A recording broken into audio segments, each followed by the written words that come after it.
Sedangkan jamak itu kebolehannya ada dua, bukan hanya musafir, tapi juga kalau ada turun hujan. Tapi ada ketentuannya sekalian. Jadi hujan termasuk di antara salah satu sebab kita boleh jamak dengan beberapa ketentuan. Satu, jamak karena hujan itu hanya pada jamak taqdim, bukan pada jamak takhir. Ya. Jadi jamak yang sebabnya hujan itu hanya berlaku pada jamak taqdim, bukan pada jamak takhir. Zuhur dan asar di waktu zuhur, maghrib dan isya di waktu maghrib. Yang kedua,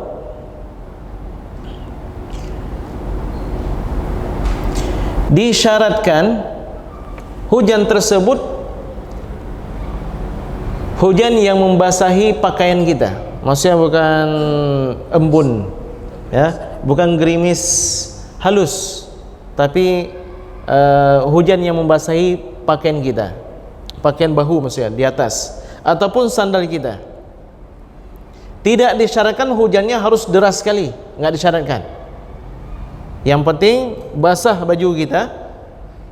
Kalau kita berdiri di bawah hujan, itu sudah terhitung hujan yang menjadikan kita boleh jamak. Kemudian yang ketiga, Bapak sekalian, jamak yang membolehkan itu kalau hujannya berlanjut pada permulaan kedua solat. Apa maksudnya? Hujan itu harus berlanjut hingga ke awal dua solat kita. Maksudnya apa? Ketika kita mau takbiratul ihram salat zuhurnya, itu hujan sudah ada. Jangan nih kayaknya mendung ini akan hujan nih. Nah, kayaknya di rakaat kedua nanti akan turun hujan. Kita jamak terus, nggak bisa. Tunggu hujannya turun baru takbiratul ihram. Hadirkan niat jamak. Kemudian disyaratkan sebelum salam kita dari salat zuhur itu hujannya ada. Walaupun di tengah-tengah rakaat tadi boleh jadi hujannya sudah berhenti.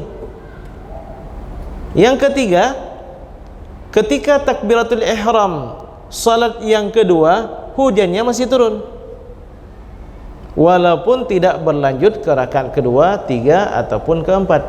Inilah maksud daripada disyaratkan untuk kebolehan jamak karena sebab hujan. Hujannya itu ada di dua awal waktu, di dua salat, di awal dua salat, di awal dua salat. Awal salat zuhur apa? Takbiratul ihram. Awal salat asar apa? Takbiratul ihram. Jadi hujannya harus turun. Jadi kalau seandainya misalnya salat zuhur kita, ini hujan turun, diumumkanlah oleh imam, jamaah sekalian, insyaallah kita akan melakukan jamak. Kita akan melakukan jamak karena hujan ini turun. Ada jamaah bertanya, Pak Imam, qasar juga sekalian? Nggak bisa, qasar itu perjalanan, kita bukan perjalanan nih, jadi jamak aja. Nah, kemudian takbiratul ihram lah sang imam. Di rakaat kedua hujannya turun, rakaat ketiga hujannya berhenti, di rakaat keempat pun berhenti. Menjelang kita salam, hujannya sudah mulai nampak rintik-rintik lagi. Kalau bapak sebagai imam, tunggu beberapa saat, ya mungkin hujannya akan lebat lagi nih. Begitu lebat, assalamualaikum warahmatullah, assalamualaikum warahmatullah, langsung lagi kita buat salat asar. Tapi kalau seandainya kita berhenti salat zuhurnya, maksudnya salam kita dari salat zuhur, hujannya sudah pirang, sudah berhenti, nggak boleh kita lakukan jamak. Jadi bapak dengarin, misalnya ini, misalnya masjid kita seng ya, kan terdengar tuh suara. Rakaat kedua udah berhenti hujannya, rakaat ketiga berhenti juga, rakaat keempat berhenti. Begitu duduk tahiyat akhir, sudah mulai besar hujannya. Assalamualaikum warahmatullah, assalamualaikum warahmatullah. Mari kita laksanakan jamak takdim. Kita akan laksanakan salat asar. Allahu Akbar. Begitu selesai rakaat pertama, hujan sudah berhenti. Selesai salam, jamaah bertanya, bagaimana nih Ustaz? Apakah kita wajib salat asar lagi nanti? Tidak wajib. karena kita sudah melakukan salat asar jamak karena sebab hujan dengan cara yang sah. Ya.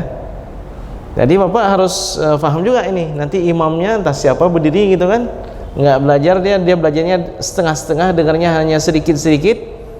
Karena hujan, salat zuhur dia sudah umumkan kepada jamaah untuk melaksanakan jamak. Begitu selesai salat zuhur, hujan sudah berhenti. Yuk kita laksanakan salat asar. Nggak bisa lagi. Karena waktu kita mau melaksanakan salat asar, jamak takdim ini, hujannya sudah berhenti. Kemudian sedang hadirin hadirat sekalian yang dimuliakan oleh Allah Subhanahu wa taala, syarat berikutnya udah berapa ini? Salat yang kita jamak karena sebab hujan itu salat yang dilakukan secara berjamaah, bukan sendirian. Bukan sendirian di rumah. Ya. Pulang kerja jam 12:30 sampai ke rumah, ini hujan nih. Turun hujan. Langsung saya mau jamak ini, zuhur dan asar jamak takdim. Kenapa? Boleh jamak karena sebab turun hujan. Itu hanya bagi orang yang melakukan salat secara berjamaah. Kemudian berjamaahnya itu di masjid atau di tempat-tempat jamaah lainnya yang kira-kira punya jarak yang jauh dengan rumahnya. Jauhnya bagaimana? Ya kira-kira kalau dia berangkat ke masjid itu dia akan merasa sukar karena hujan. Jadi maksudnya kalau dekat sekali sini ini, sebelah ini nggak bisa. Sebelah ini nggak bisa, sebelah depan ini nggak bisa. Tapi kalau jauh sedikit, yang kira-kira akan kesusahan dia untuk pergi ke masjid, itu dibolehkan. Jadi ini kaidah atau ini ketentuan yang paling penting. Jangan dibuat jamaknya di dalam rumah walaupun berjamaah. Ya. Terus sekalian, Ustaz, tapi kan setelah kita lakukan jamak takdim itu, kita kan nggak langsung pulang, Ustaz. Duduk di masjid. Boleh jadi duduknya sampai waktu asar. Ya, ini keringanan. Shadaqatun tasaddaqallahu biha faqbalu shadaqatah. Ini adalah keringanan, ini adalah sedekah dari Allah Subhanahu wa taala, maka hendaknya kita terimalah sedekah ini. Baik sekalian, mudah-mudahan sudah tercerahkan terkait kebolehan jamak dengan sebab hujan. Jadi jamak takhir boleh? Enggak boleh jamak takhir, hanya boleh pada jamak takdim. Kemudian hujannya itu di dua salat itu ada, terutama di permulaan dua salat. Kalau salat pertama disyaratkan dari takbiratul ihram ada hujan dan salamnya juga ada hujan. Begitu juga pada takbiratul ihram salat yang kedua. Kemudian di hujannya itu bukan hujan rintik-rintik, tapi hujan yang membasahi. Ya, rintik-rintik kan membasahi juga. Ya, maksudnya membasahi, mengalir, ya, mengalir air tersebut di pakaian kita. Kemudian salatnya itu mesti salat berjamaah.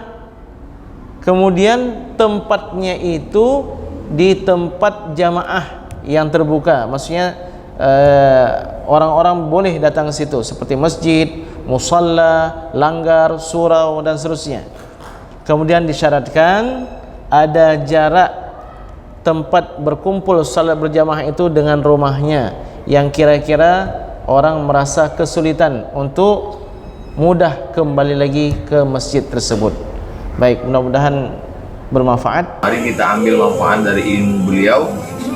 Bisa kita lihat video-video kajian beliau di Ustaz Awalul Zikri Official.